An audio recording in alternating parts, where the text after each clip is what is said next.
ગુજરાતમાં નાની ઉંમરની દીકરીઓને ભગાડી જવાની ઘટનાઓમાં ચિંતાજનક વધારો થઈ રહ્યો છે। સરકાર દીકરીઓની લગ્ન કરવાની ઉંમર 21 વર્ષની કરે તેવી માંગ સાથે આમ આદમી પાર્ટીના ધારાસભ્ય ગોપાલ ઇટાલિયાએ મુખ્યમંત્રીની મુલાકાત લઈ રજૂઆત કરી।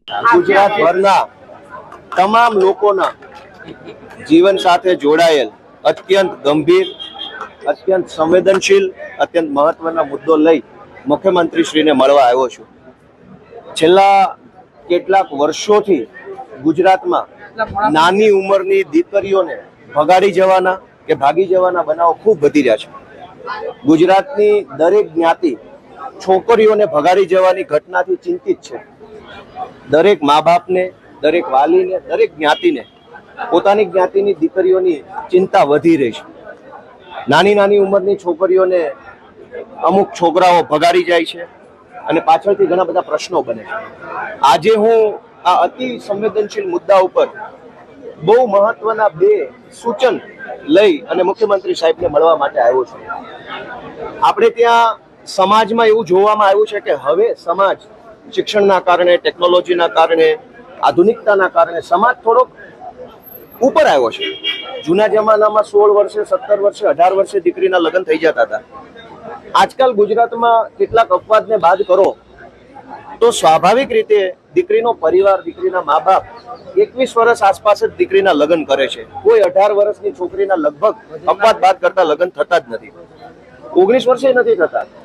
દરેક જગ્યાએ સમાજ પોતે આગળ નીકળી ગયો છે પણ કાયદો પાછળ રહી ગયો છે। કાયદાનું અસ્તિત્વ જ સમાજ માટે છે। સમાજમાં જે પ્રશ્નો છે એનું સોલ્યુશન એટલે કાયદો, પણ કાયદો પાછળ રહી ગયો છે। કાયદો એક્સપાયર્ડ, આઉટડેટેડ છે। સમાજ આગળ વધી ગયો છે। સમાજ આજે છોકરીના લગ્ન 21 વર્ષ પછી કરે છે, કાયદો 18 વર્ષની મંજૂરી આપે છે। એના કારણે 18 વર્ષની દીકરીઓની હારે ખૂબ બધી દુર્ઘટનાઓ આખા ગુજરાતમાં બને છે।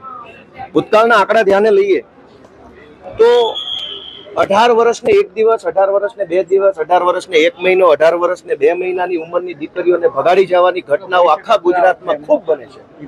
અને પછી દીકરીના મા બાપના હાથ બંધાઈ જાય છે, લાચાર થઈ જાય છે કાયદા પાસે, કેમ કે કાયદો એવું કહે છે કે 18 વર્ષ છે તો લગ્ન કરી શકશે। આજે હું મુખ્યમંત્રી શ્રી સમક્ષ બે માંગણી લઈને આવ્યો છું, જેમાં એક માંગણી છે દીકરીઓના લગ્ન કરવાની ઉંમરમાં વધારો કરવાની। સમાજ પોતે જ આજે 21 વર્ષે દીકરીના લગ્ન કરે છે, 22 વર્ષે કરે છે, 23 વર્ષે કરે છે, તો કાયદાની મર્યાદા પર સુધારો કરવામાં આવે। શું કામ? આજકાલ કોલેજમાં ભણતી હોય કે 12મા ધોરણમાં અભ્યાસ કરતી દીકરીઓને લલસાવી, ફોસલાવી, ભોળવી, એની બૌદ્ધિક રીતે અપરિપક્વ ઉંમરનો નાજાયજ ફાયદો ઉઠાવી ભગાડી જવાની ઘટનાઓ સમાજને ખૂબ ચિંતા આપી રહી છે। ગુજરાતમાં એક બીજું પણ બહુ મોટું કૌભાંડ હાલે છે, લગ્ન નોંધણી કૌભાંડ। મારી પાસે કેટલાક આંકડા છે કે પંચમહાલ જિલ્લાના ભદ્રાલા ગામની કુલ સંખ્યા કરતા વધુ લગ્ન નોંધણી થઈ। 560 લગ્નોની નોંધણી એક ગામમાં થઈ ગઈ। એક ગામમાં 560 લગ્ન ક્યારેય શક્ય જ નથી। અમરેલીના હામાપર ગામમાં 1341 લગ્નની નોંધણી કરવામાં આવી તલાટી દ્વારા। અમરેલીના જામકામાં 944 લગ્નની નોંધણી થઈ।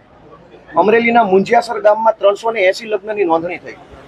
અમરેલીના લુંઘિયા ગામમાં 258 લગ્નોની નોંધણી થઈ। આણંદ તાલુકાના 60 ગામમાં 365 લગ્નોની નોંધણી થઈ। આણંદ તાલુકાના રેલ ગામમાં 1193 લગ્નોની નોંધણી થઈ। ગામની કુલ જનસંખ્યા કરતા ડબલ લગ્ન નોંધણી એક ગામમાં થઈ ગઈ। આણંદ જિલ્લાના વલ્લી ગામમાં 113 લગ્નની નોંધણી થઈ। આણંદ જિલ્લાના એક જ તલાટીએ 1860 લગ્નોની નોંધણી કરી નાખી। આ કૌભાંડ એવું બતાવે છે કે સાબરકાંઠાથી કોઈ 18 વર્ષની દીકરીને ભગાડીને લઈ જાય, એના લગ્નની નોંધણી કોઈ અમરેલીનો કોઈ તલાટી પૈસા લઈ અને કરી આપે છે। અમરેલીથી કોઈ 18 વર્ષની દીકરી ભાગી જાય કે ભગાડીને લઈ જાય, એની લગ્ન નોંધણી સાબરકાંઠાનો કોઈ તલાટી 10,000 રૂપિયા લઈને કરી આપે છે। આ બહુ મોટું કૌભાંડ છે કે એક જ મંત્રીએ, તલાટી મંત્રીએ 1800 લગ્નોની નોંધણી કરી નાખી। અનેક એવા ગામડાઓ છે ગુજરાતના જે ગામની કુલ જનસંખ્યા કરતા વધુ લગ્ન નોંધણી ગામમાં થઈ ગઈ છે। બહુ મોટા પાયે રેકેટ ચાલે છે, આપણી દીકરીઓને ફસાવવાનું, આપણી દીકરીઓને ભોળવવાનું અને દીકરીઓને આવી રીતે લગ્ન કરાવડાવી અને એનું જીવન બરબાદ કરવાનું એક ષડયંત્ર હાલે છે। આજે મારી બે માંગણી પૈકી દીકરીઓના સમર્થનમાં શું કામ માંગણી મૂકું છું? મોટા ભાગના કિસ્સાઓમાં કોઈ 25, 27, 28 વર્ષની દીકરીને ભગાડી જાય એવું નથી બનતું। 18 વર્ષ ને 1 મહિનો, 19 વર્ષ, 18.5 વર્ષ આવી ઉંમર હોય છે દીકરીઓની। હવે આપણે વિચારીએ કે 18 વર્ષ કે 19 વર્ષની દીકરીને ભગાડીને લઈ જાય તો સૌથી મોટી સમસ્યા એ છે કે દીકરીનું ભણતર બગડે છે. 18 કે 19 વર્ષની ઉંમરની દીકરી હંમેશા કોલેજમાં પહેલા વર્ષ, બીજા વર્ષ કે કોલેજ આસપાસની એની ઉંમર હોય. ચાલુ કોલેજે કે કોલેજ પૂરું કરીને દીકરીને ભગાડી જવામાં આવે, ગોળવીને, ફોસલાવીને, લલચાવીને કોઈ પણ રીતે, તો સૌથી મોટી તકલીફ એ દીકરીનું ભણતર બગડે છે, એનું ભવિષ્યની એને નોકરી મળવાની હોય એ બધી તકલીફો વધે છે. તો દીકરીને ભગાડીને લઈ જાઓ અથવા દીકરી ભાગી જાય એ પ્રશ્ન માત્ર દીકરીના પિતાનો કે એની જ્ઞાતિનો નથી, સરકાર અને સમાજનો પ્રશ્ન છે કે જો દરેક દીકરીઓનું આવી રીતે લગ્ન થશે અને એનું શિક્ષણ બગડશે તો દીકરીનું ભવિષ્ય આંધળું બનશે. બીજો પ્રોબ્લેમ કે દીકરીને ભગાડીને લઈ જવામાં આવે અથવા દીકરી ભાગીને લગ્ન કરે ત્યારે એના મા બાપની સંપત્તિમાં વારસાનો પ્રશ્ન બહુ મોટા પાયે આવે છે. ઘણી વખત એવું બને છે કે જબરજસ્તીથી, દાદાગીરીથી, કાયદાની આટીઘૂટીનો ઉપયોગ કરીને મા બાપની સંપત્તિમાંથી હિસ્સો પડાવી લેવાની કોશિશ થતી હોય છે. ઘણી વખત છોકરાની સંપત્તિમાંથી પણ હિસ્સો પડાવી લેવાની કોશિશ થતી હોય. તો ભાગીને કે ભગાડીને જે લગ્ન થાય છે એમાં દીકરાના પરિવારની સંપત્તિ અને છોકરીના પરિવારની સંપત્તિના બહુ મોટા પ્રશ્નો ઊભા થાય છે. કોર્ટ કચેરીના ધક્કા મા બાપે ખાવા પડે છે અને હેરાન થઈ જાય છે પરિવાર.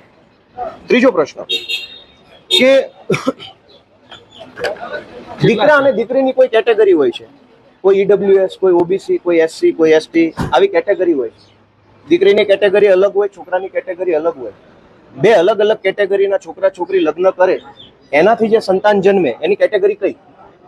ઓબીસી પુરુષ હોય અને એસસી કોઈ સ્ત્રી હોય અથવા એસસી પુરુષ હોય અને ઓબીસી સ્ત્રી હોય, એનાથી જે બાળક જન્મે એ બાળકની કેટેગરી કઈ?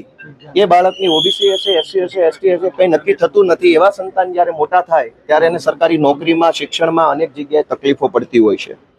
આ સિવાય આ કાચી ઉંમરમાં, કાચી સમજણમાં, મુગ્ધતાના કારણે ભાગી જઈને કે ભગાડી જઈને જે પ્રેમ લગ્ન કર્યા હોય છે, સમય જતા જ્યારે વાસ્તવિકતાનો અહેસાસ થાય ત્યારે લગ્નો ભાંગી પડે છે અને કોર્ટોની અંદર છૂટાછેડાના હજારો પ્રશ્નો, નાની ઉંમરના છૂટાછેડાના પ્રશ્નો કોર્ટોની અંદર ખડકાઈ જાય છે. નાની ઉંમરની દીકરીઓના છૂટાછેડાના પ્રશ્નો ખૂબ વધી રહ્યા છે.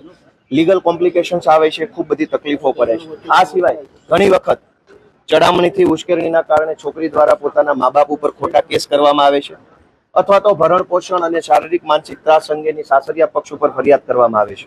માત્ર બે છે. એક કે કાયદામાં છોકરીના લગ્ન કરવાની ઉંમર જે છે 18 વર્ષ છે. વાસ્તવિક રીતે આજનો સમાજ 18 વર્ષની દીકરીના લગ્ન કરતો નથી. અપવાદરૂપ કોઈ રૂઢિચુસ્તતાના કારણે, કોઈ જ્ઞાતિ પરંપરાના કારણે થતા હોય, પણ મોટા સ્કેલ ઉપર, લાર્જ સ્કેલ ઉપર ક્યાંય દીકરીના 18 વર્ષે લગ્ન થતા નથી, 18.5 થતા નથી, 19 થતા નથી. સમાજ આગળ વધી ચુક્યો છે, કાયદો પાછળ રહી ગયો છે. તો હું મુખ્યમંત્રીશ્રીને એક રજૂઆત કરવા આવ્યો છું કે પહેલા કાયદો પાછળ રહી ગયો છે, સમાજ આગળ નીકળી ચુક્યો છે, તો કાયદામાં સુધારો કરી દીકરીના લગ્નની ઉંમર 21 વર્ષ કરવામાં આવે તો દીકરીનું ભણતર પૂરું થઈ શકે, સારી રીતે રહી શકે. અને બીજું કે અત્યારે જે લોકો ભાગી જાય છે અથવા ભગાડી જાય છે એને એક માફિયા નેટવર્ક દ્વારા મદદ કરવામાં આવે છે. લગ્ન કરાવવા માટેના એજન્ટો છે અને માફિયા નેટવર્ક છે. એ છોકરા છોકરીઓને પ્રોટેક્શન આપવું, એના લગ્ન કરાવી દેવા, પૈસા લઈને ગમે ત્યાં ખોટા દાખલા, ખોટા સર્ટિફિકેટ, અસલ પુરાવા હોય ના હોય, ગમે તેમ કરીને એના લગ્ન નોંધણી થઈ જાય છે. એક તલાટી મંત્રીએ 1800 લગ્નોની નોંધણી એક ગામમાં કરી નાખી. જે ગામની જનસંખ્યા જ 1800 નથી, એ ગામમાં 1800 લગ્નોની નોંધણી એ મોટું ષડયંત્ર છે. મારી ગુજરાતના મુખ્યમંત્રી પાસે માંગણી છે કે જો ભાગી જનાર કે ભગાડી જનાર છોકરીના લગ્નની નોંધણી એનું કાયમી નિવાસ સ્થાન એટલે કે એના આધાર કાર્ડમાં જે સરનામું છે એ જ ગામમાં નોંધણી કરવાનો કાયદો લાવવામાં આવે. અત્યારે શું થાય છે કે ભાવનગરથી કોઈ ભાગી જાય, એના લગ્નની નોંધણી અમદાવાદમાં થઈ શકે છે. એક વાહન લઈએ, મોટર કાર, તો મોટર કારનું અમદાવાદથી ખરીદેલી ગાડીનું જુનાગઢમાં રજીસ્ટ્રેશન નથી કરાવી શકાતું. તો લગ્નનું રજીસ્ટ્રેશન 3 જિલ્લા પછીના જિલ્લામાં કેમ થઈ શકે? એક નિર્જીવ કારનું રજીસ્ટ્રેશન પણ સેમ જિલ્લામાં થઈ શકતું હોય તો લગ્નનું રજીસ્ટ્રેશન અલગ જિલ્લામાં કેમ? જો લગ્નની નોંધણી મહિલાના એટલે કે છોકરીના એટલે કે સ્ત્રીના પોતાના કાયમી નિવાસના સરનામા ઉપર જ કરવામાં આવે તો આ પ્રશ્નનું મોટા પાયે સોલ્યુશન આવે એમ છે. તો આટલી માંગણી લઈ આજે હું મુખ્યમંત્રી સાહેબને મળવા માટે આવ્યો છું. આશા રાખીએ કે ગુજરાતની દીકરીઓ માટે, તમામ સમાજની મા બાપની જે ચિંતા છે એ ઓછી થાય એટલા માટે મુખ્યમંત્રી કંઈક સારો નિર્ણય કરશે.